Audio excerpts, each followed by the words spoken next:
Minhas boas-vindas a todas, a todos aqui presentes.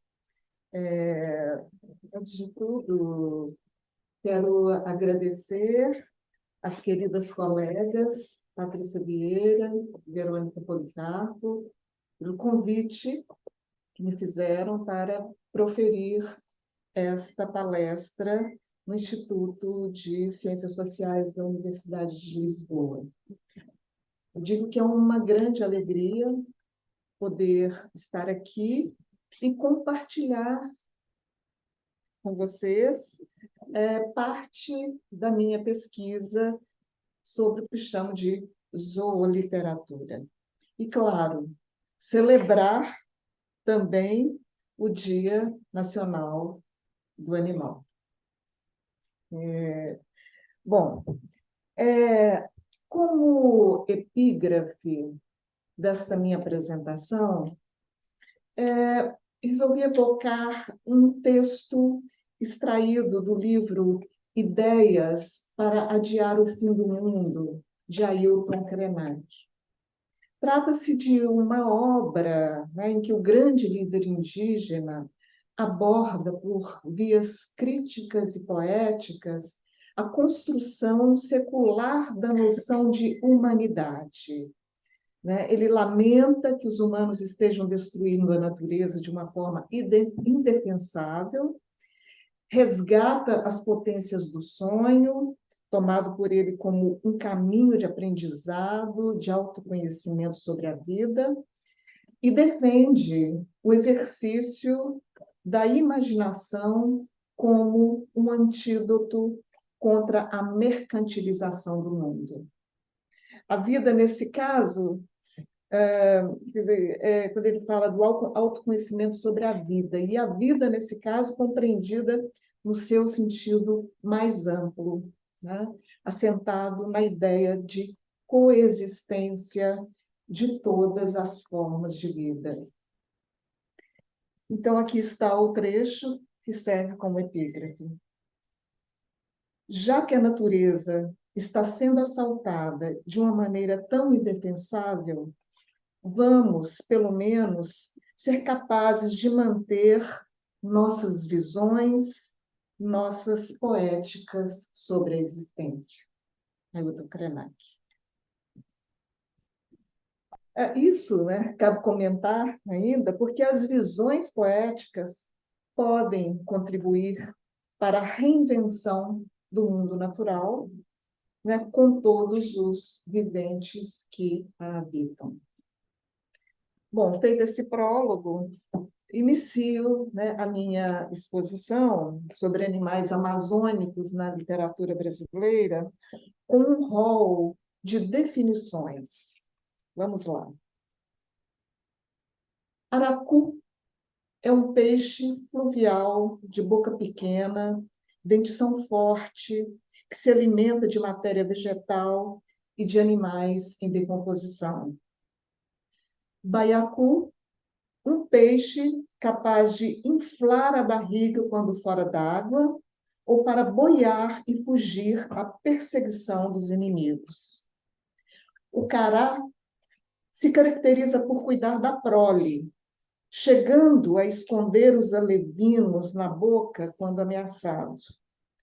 Enquanto o guariba é um símio que vive em bandos de mais de 12 indivíduos, guiados pelo macho mais velho, chamado capelão. E o jacuraru, um lagarto teiu de grandes manchas pretas e que pode chegar a medir 2 metros. Esses e muitos outros animais amazônicos compõem o glossário que fecha o monumental romance A Espera do Nunca Mais, uma saga amazônica, do escritor paraense, nascido no Pará, Nicodemo Sena. Esse livro foi lançado na virada dos anos 2000, e 20 anos depois em plena primeira onda pandêmica do novo coronavírus, retornou ao cenário da literatura brasileira em nova edição.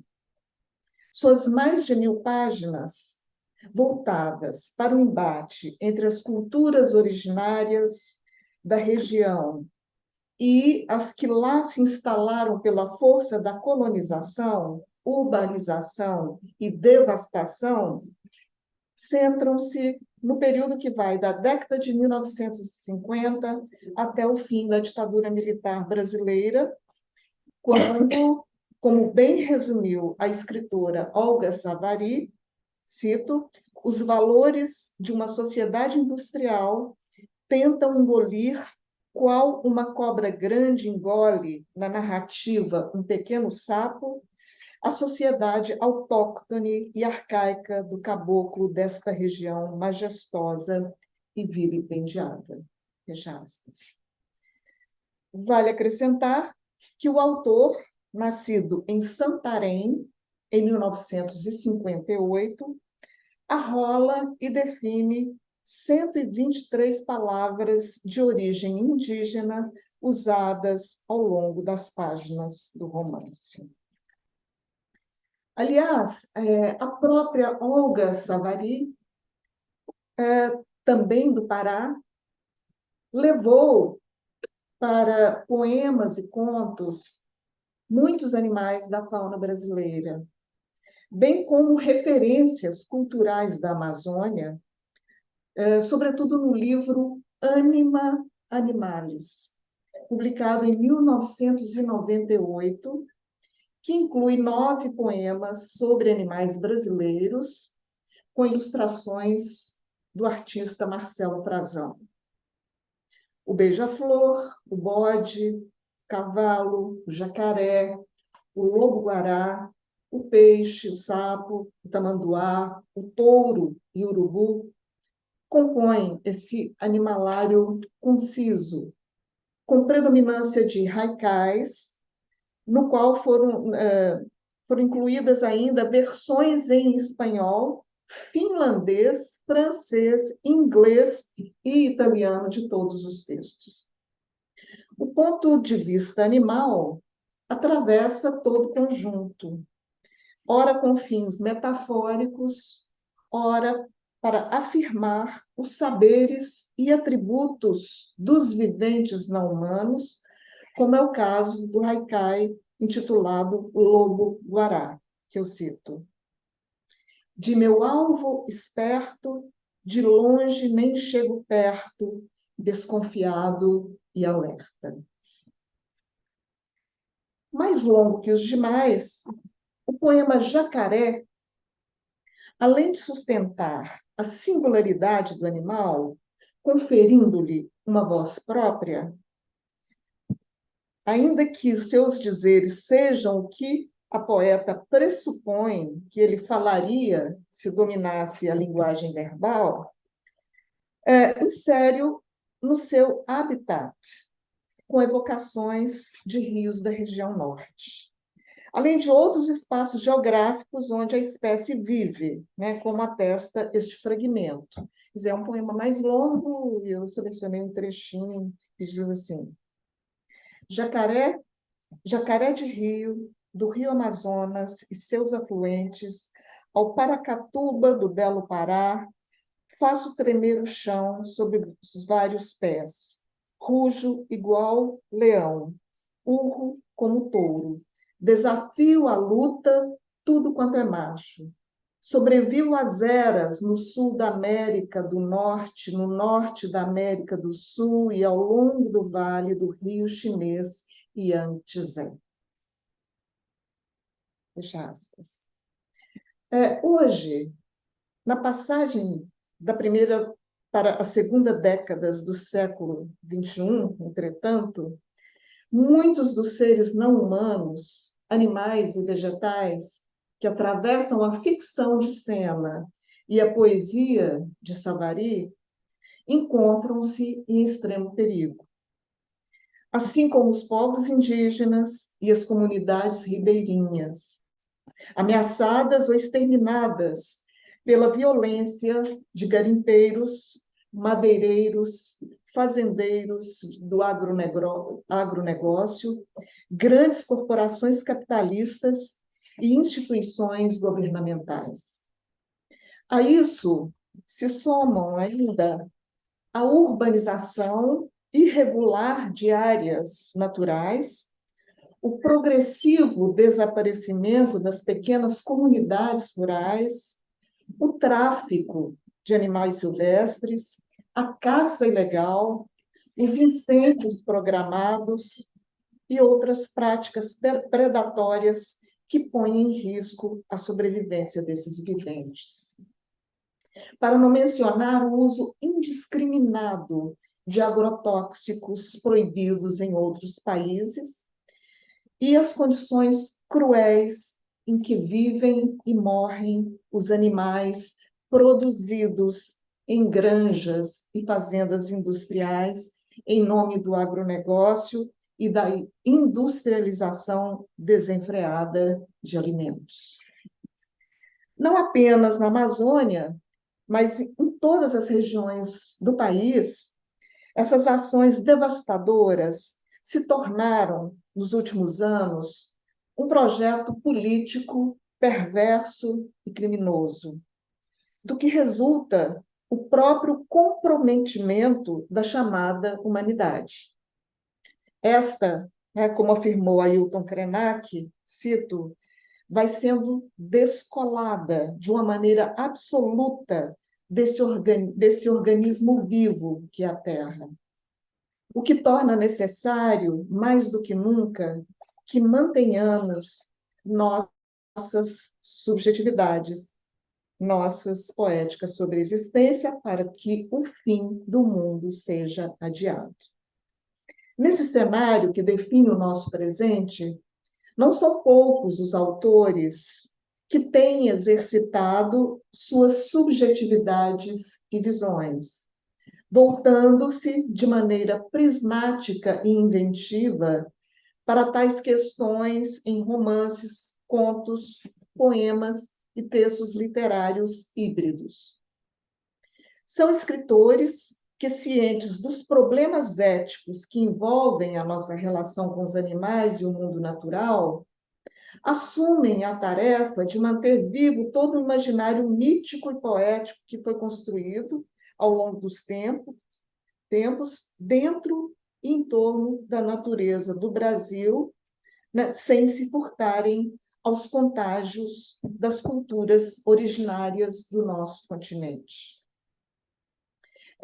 Dentre os autores em atividade no início do século XXI, que têm se voltado de maneira mais explícita para o espaço zoo-amazônico, destaca-se a amazonense Astrid Cabral, autora de 20 livros em diferentes gêneros.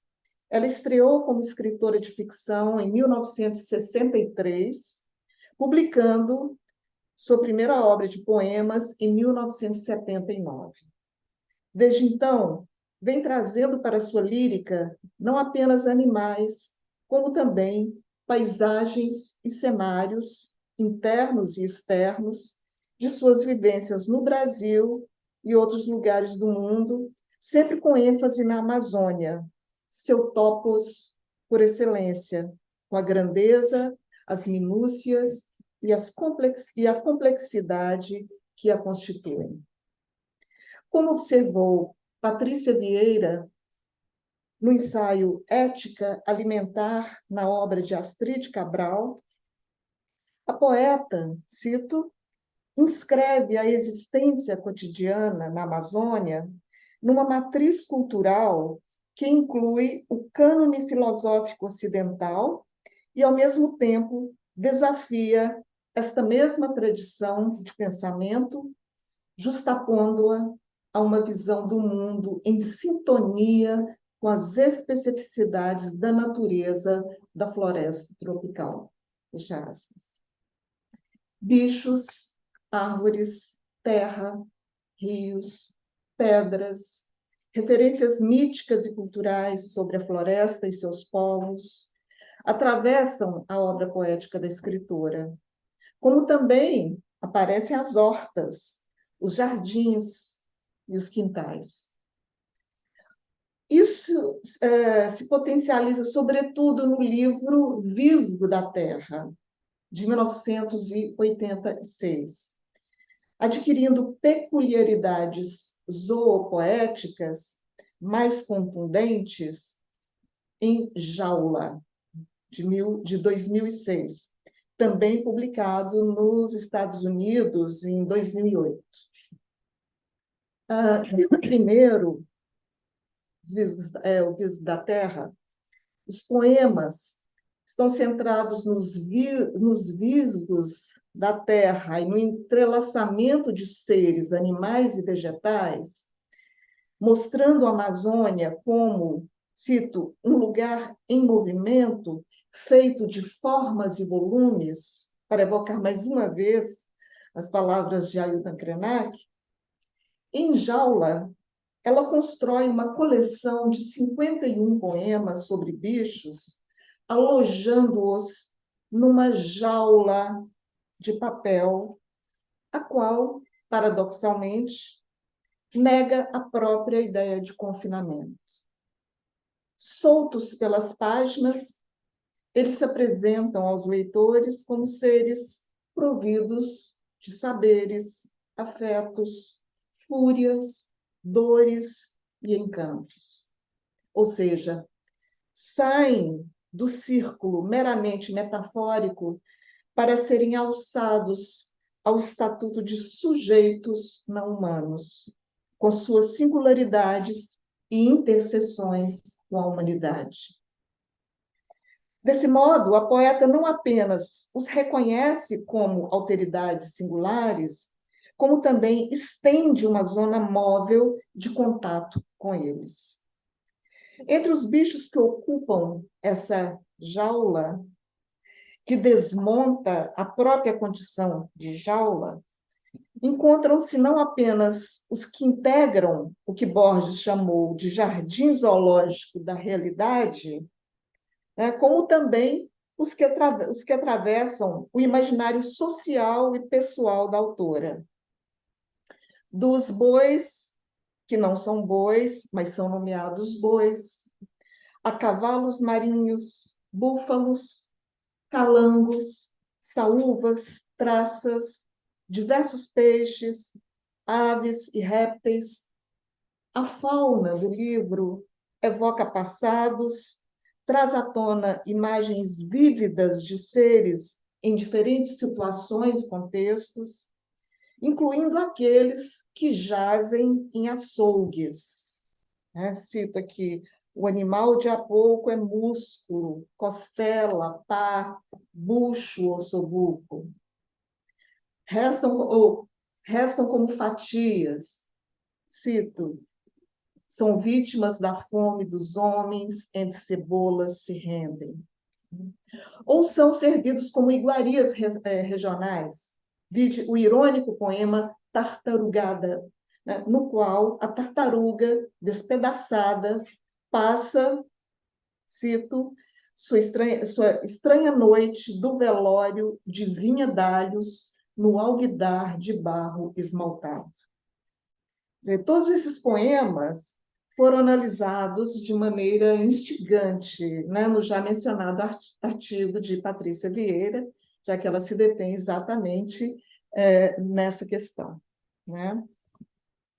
Se, em decorrência da intervenção humana, vários desses bichos de Astrid, assim como os de Nicodemo Sena, não ocupam mais o território a que sempre pertenceram, e, com isso, já não se inserem no repertório da natureza, esta, por sua vez, como escreveu o argentino Gabriel Gheorghi, cito, se esvazia dos conteúdos e das intensidades que a haviam definido, visto que a natureza tem sido tomada pelos signos da economia e da ecologia. Fecha aspas. Nesse sentido, os animais restam como fora de tempo e sem lugar. E passam a existir ou sobreviver nos espaços da criação poética e ficcional, ou seja, nessas jaulas imaginárias onde eles transitam em liberdade, reescrevendo-se como potência, isso aí é mais uma citação do Gabriel, como potência e indisciplina que se interiorizam e se difundem no interior dos corpos, dos territórios e das sociedades. Fecha aspas. No poema Boto no Corpo, essa interiorização se dá a ver na interseção entre o animal amazônico, o rio e o corpo, né? Que se pressupõe ser o de quem enuncia as palavras. Então, eu cito aqui o poema. Corre no chão do corpo um rio escuro, de turvas águas e desejos fundos, linfa ancestral entre pelos e apelos. Nela, um boto prestes ao bote habita e investe para que outros rios se gerem e a vida não se aborte e eterna jorre. Muito lindo esse poema.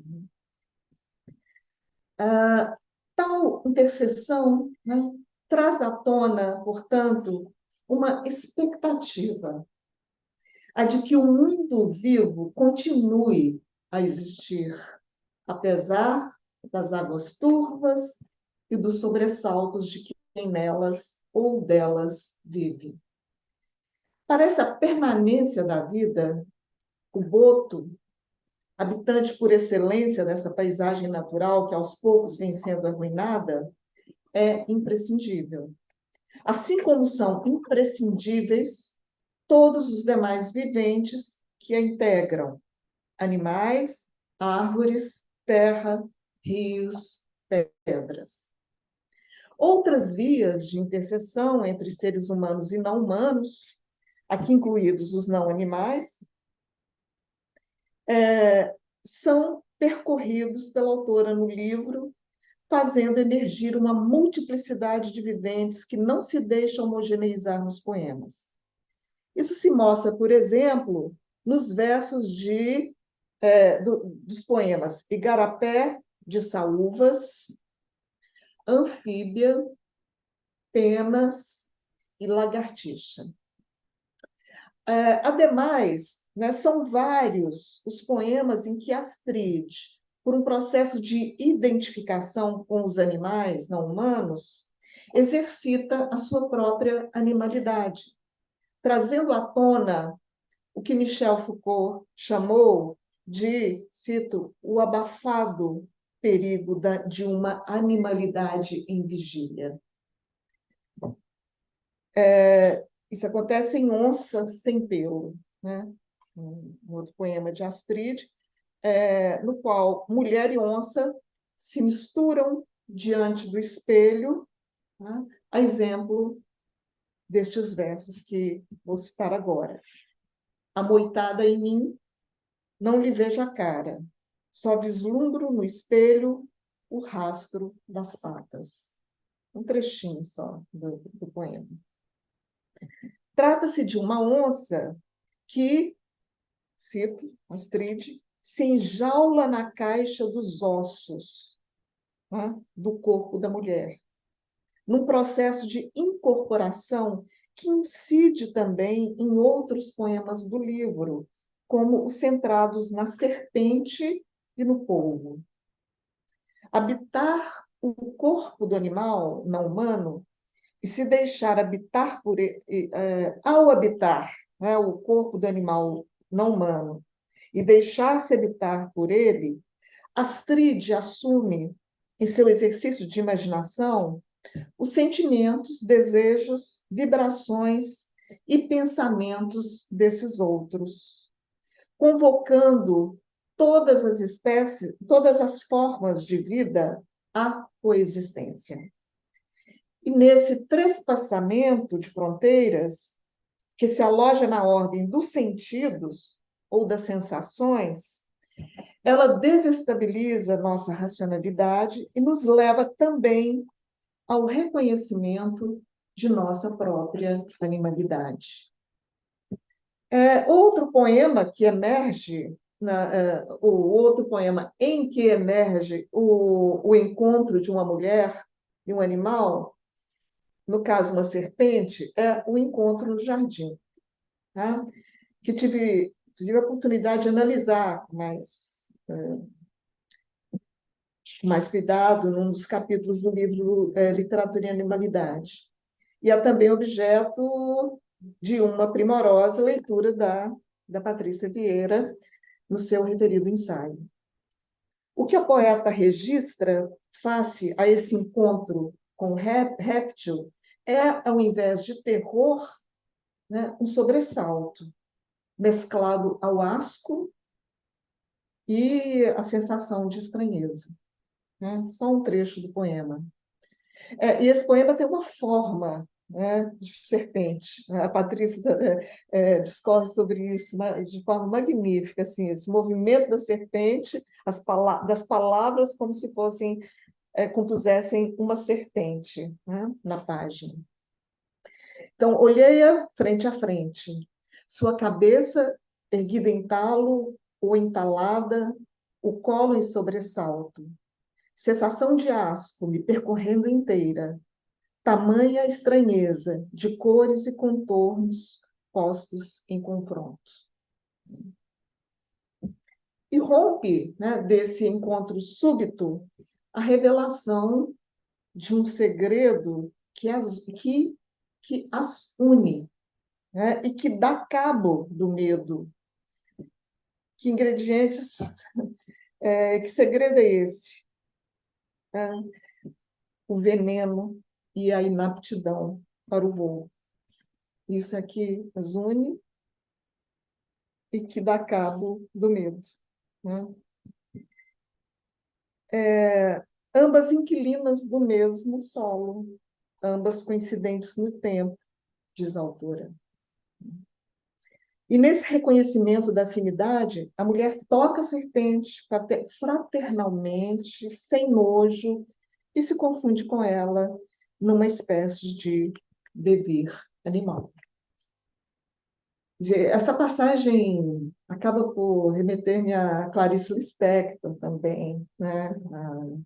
A troca de olhar da Clarice Lispector com o búfalo, com a barata, etc. Aliás, a força do olhar é muito importante dentro desse processo de identificação de humano e não humano e na descoberta da própria animalidade dentro do humano. A hesitação entre retroceder e avançar evidencia a contradição humana diante da estranheza animal. Né? E sempre é esse movimento, retroceder e avançar. E é uma estranheza animal na qual, né, a pessoa se reconhece. Talvez isso seja mais assustador. Né? Como pontua o poeta e crítico mexicano Octavio Paz, ao discorrer sobre o que ele chama de estranha familiaridade, tá? Cito: tocar nesse corpo é perder-se no desconhecido, mas também é chegar à terra firme, nada mais alheio e nada mais nosso. Muitos outros poemas da escritora manauense poderiam ser trazidos aqui, dada a diversidade de enfoques da fauna amazônica que ela dissemina nesses livros. Os animais astridianos, vale acrescentar, vêm sobretudo da memória da autora, que viveu a sua infância na Amazônia antes de viver em outras partes do Brasil e do mundo. Esses viventes, contudo, não vêm à tona apenas por vias nostálgicas. Tampouco a região amazônica atravessa a sua poesia de maneira apenas afetiva. Há como explicou de novo Patrícia Vieira, também aspectos de crueldade, né? Então, eu cito esse trecho da Patrícia. Embora Cabral adote frequentemente uma atitude nostálgica em relação à sua infância na Amazônia, que lhe permitiu crescer em estreita proximidade com plantas e animais, ela não apoia criticamente todos os aspectos da vida na região. Reconhece que o consumo de animais e produtos de origem animal tem raízes profundas na cultura brasileira e amazônica e não se coíbe de expor a crueldade destes costumes. Fecha aspas. Outro elemento a ser considerado na poética de Astrid Cabral é a sua forte ligação com a terra, né? Não à toa,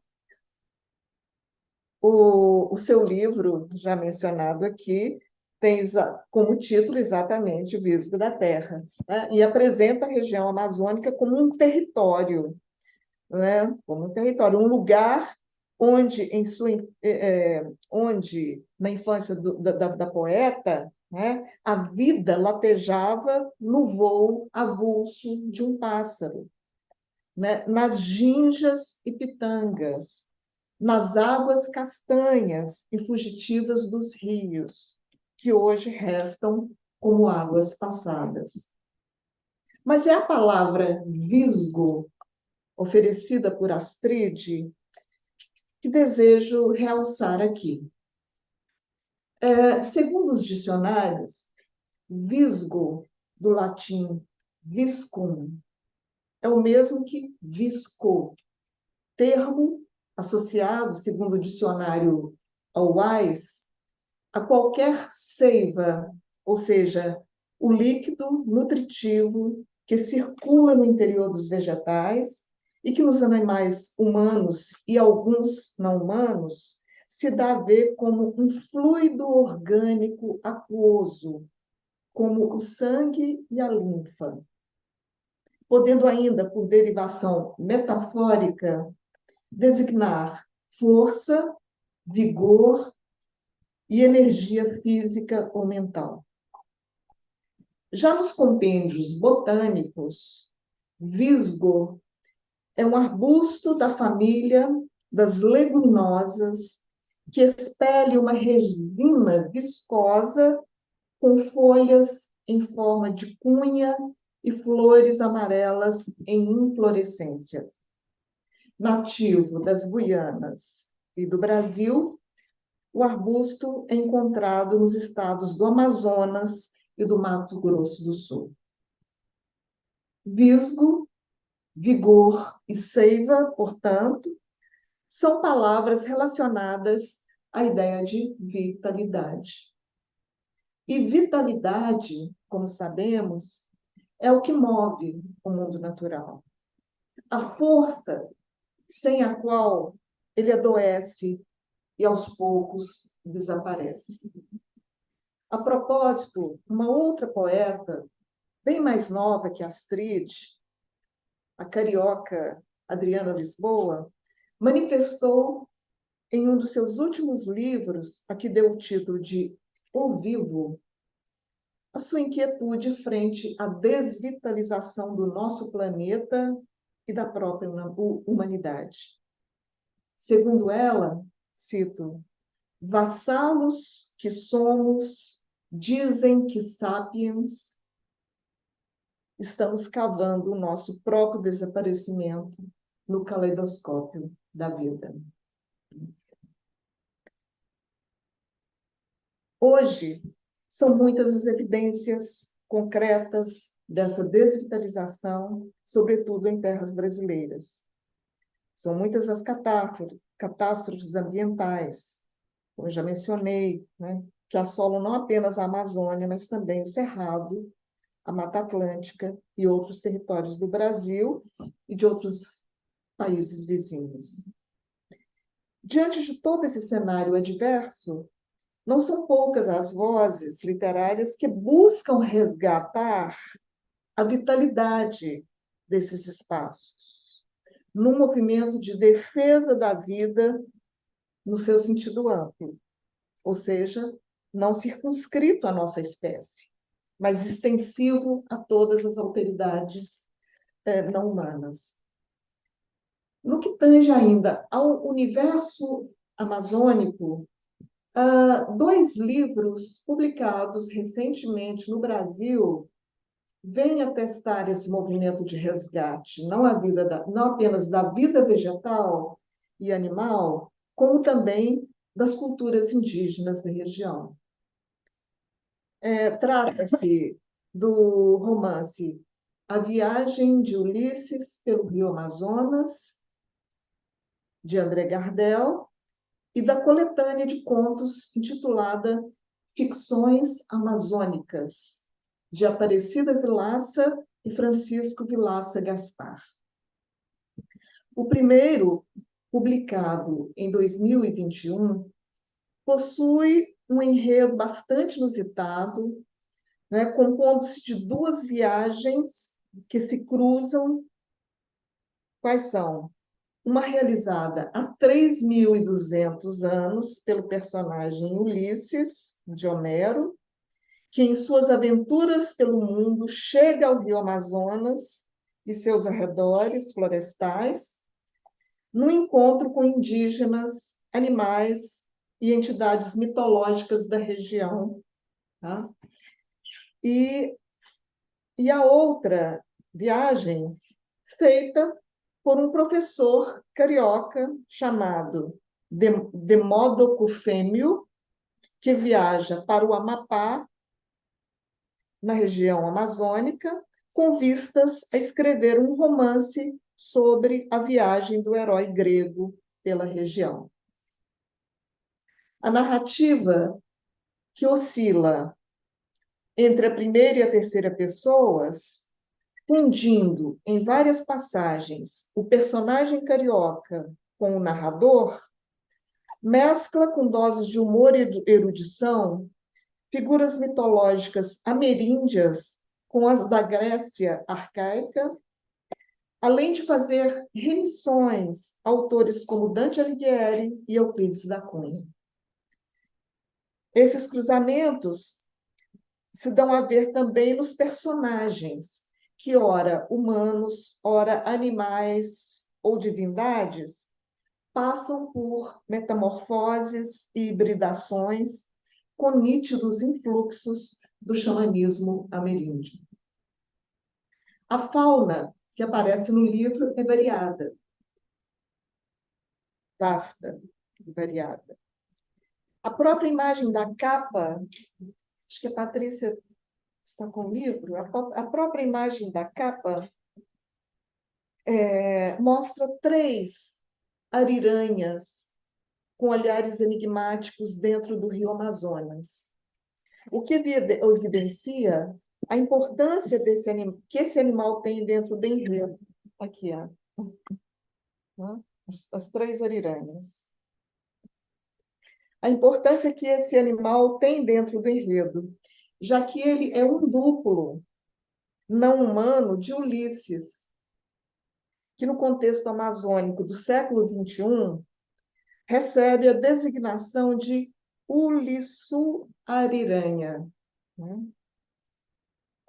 O Demódoco Fêmeo, também chamado de Fê, né, por sua vez, descobre em seus trânsitos e transes pelos mundos não humano e humano como um duplo do herói grego. Tá? Isso tudo num jogo entre vida, morte e vida pós-morte. Tá? O livro cheio de duplos, né? Cheio de jogos temporais também.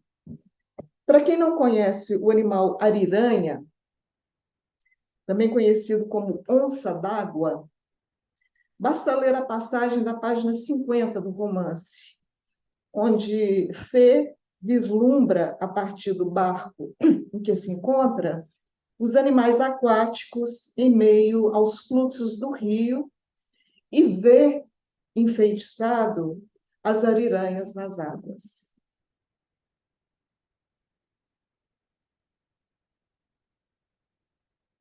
Eu cito a passagem.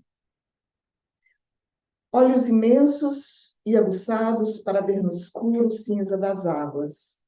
Bigodes amarelos fartos no focinho. Manchas brancas no queixo e no pescoço.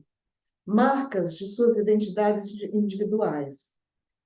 Patas com membranas interdigitais. Braços curtos, pernas longas, como os pescoços. Cauda achatada que serve de leme para a caça de peixes de toda a natureza, para brincadeiras e os galanteios. Pele de cor negra, castanhada, que quase lhe valeu a extinção somente para produzir casaco e chapéu de madame vaidosa. Podem medir até 2 metros, pesar mais de 34 quilos e viverem por 20 anos. São as rainhas das águas, assim como os jaguares na terra, as árpias no céu, os predadores no topo da cadeia alimentar. Geram de 1 a 5 filhotes por ninhada, que vivem em tocas nas barrancas dos rios por até 3 meses, sendo alimentados por toda a comunidade. Então, fecha aspas, essa é a descrição da ariranha. Além da ariranha, diversos outros animais amazônicos habitam a prosa de André Gardel. O tatu canastra, o tamanduá-bandeira, a anta, a cotia, a irara, a paca, o porco-espinho, o coati, o cateto, a queixada, o cateto-mundel, o veado, o lobo-guará, o januára, o mucura. Para não mencionarmos os que aparecem em bandos, os jupararás, os guaribas, os macacos prego, os peixes elétricos, as cascavéis noturnas, as piranhas, entre vários outros. Os bentivis, né, pássaros de dorso pardo violácea, não. Pássaros de cor amarela no ventre e cabeça preta e branca também estão presentes, ocupando um lugar relevante no livro. Mas existe lá o Hermes bentivi, o bentivi como sendo um duplo animal da figura mitológica também, Hermes. Né? Com esse zoo multifacetado, a ficção xamânica de Gardel, que tem o Rio Amazonas como protagonista, vem se somar às construções ficcionais em torno do norte brasileiro, abrindo-se a múltiplos cruzamentos culturais e literários. Já num viés diferente, mas de certa forma afinado com essas referências de A Viagem de Ulisses pelo Rio Amazonas, o livro Ficções Amazônicas, publicado em 2022, traz diferentes figurações animais oriundas das culturas ameríndias.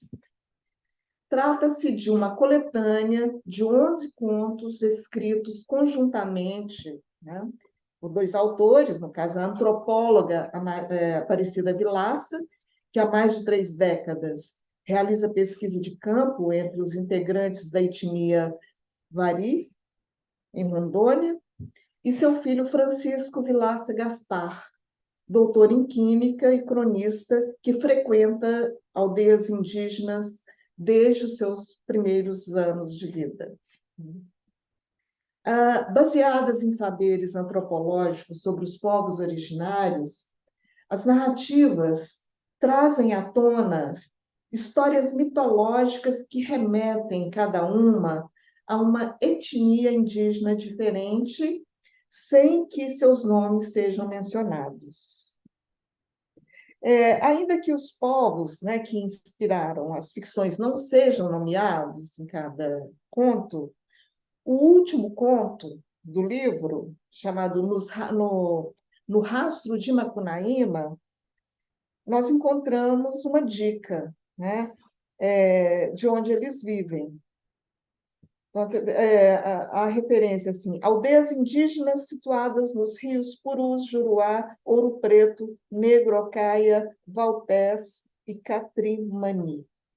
Né? Então, isso só no último conto, mas nós não sabemos nos demais, né, as procedências, né, étnicas, né, dos personagens. Rituais, canibalismo, práticas cotidianas, costumes, tudo atravessa ficcionalmente o livro. Interações com espíritos, encontros com antropólogos, evangélicos e outros intrusos, além de embates com garimpeiros e madeireiros, né? Tudo isso também incide nas narrativas. Os animais são muitos, sendo que alguns aparecem como caças, a exemplo de tatus, capivaras e antas. Jacarés, peixes, macacos, araras, preguiças, urubus, inhambus, mosquitos e carrapatos atravessam vários pontos, além, é claro, da onça-pintada e da cobra, né, que assumem, respectivamente, papéis medulares no conto Dezembro, que apresenta um caçador que se transforma em onça, numa remissão, é claro, ao meu tio o Iauaretê, de Guimarães Rosa, né? E no outro conto, Bristol, Amazônia, né? Que aborda a travessia de seres humanos e não humanos entre a aldeia e uma cidade britânica, por um portal mágico. Existe um portal ali mágico e através desse portal as pessoas transitam, né? De um tempo ao outro, de um país a outro, né? De uma cultura a outra. Além de... E o livro, o conto aborda ainda a paixão de um polonês, entre um polonês e uma sucuri. O polonês se apaixona pela sucuri. Sem dúvida, essa da paixão, né, do polonês, da sucuri, a sucuri também se apaixona por ele, né? Sem dúvida, a mais insólita das narrativas da coletânea. Né? Para não mencionarmos o hipopótamo, um animal estrangeiro que protagoniza o segundo conto, intitulado O Hipopótamo de Dom Pablo.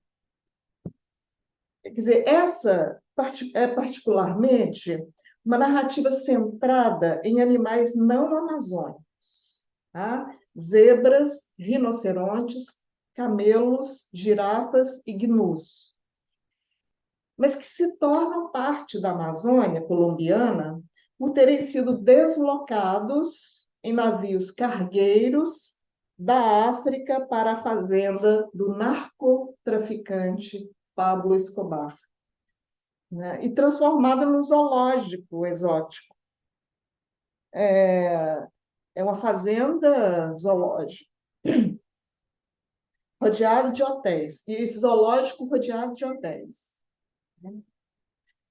Depois da prisão e morte de Dom Pablo, os animais foram levados para uma reserva, mas os hipopótamos se rebelaram e fugiram, assentando-se na floresta próxima, onde se reproduziram de maneira espantosa. Tudo isso tornou-se matéria de pesquisa de um biólogo formado pela Escola Superior de Ciências de Medellín, que, ao monitorar os animais à distância, descobre, pela tela do seu computador, que uma espécime fêmea, a que deu o nome de Roseta, havia desaparecido. A história dela se encaixa estrategicamente no conto, como uma narrativa avulsa. E ficamos sabendo do encontro entre o animal e um rapaz indígena chamado Laurindo, que vê Roseta como um boi gordo gigante. A interação entre eles se dá no plano das intrínsecas alianças xamânicas interespécies, o que contribui para o caráter multifacetado da narrativa. Os sonhos com animais também adquirem uma grande importância nas histórias, evidenciando, como diz Ailton Krenak, também em Ideias para Adiar o Fim do Mundo, que a instituição do sonho, longe de ser uma mera experiência cotidiana de dormir e sonhar, é uma via de aprendizagem relacionada à formação, à cosmovisão, à tradição de diferentes povos que têm um sonho, um caminho de aprendizado, de autoconhecimento sobre a vida, e a aplicação desse conhecimento na sua interação com o mundo, com as outras pessoas. Aspas. Poderíamos acrescentar pessoas humanas e não humanas. Assim, né, como podemos ver, todos os trabalhos ficcionais e poéticos desses autores que se voltam para o mundo amazônico e seus viventes buscam manter, como propôs Krenak, as nossas visões sobre a existência, de forma a enfrentar o assalto à natureza promovido pela humanidade predadora. Dessa forma, eles também contribuem para o resgate do visgo, do viço, do vigor, né, para que o organismo terra continue a existir através da experiência de um sujeito coletivo que se forma a partir de uma extensão de tudo o que vive, numa combinação de afinidades e diferenças, de singularidades e pluralidades. Obrigada.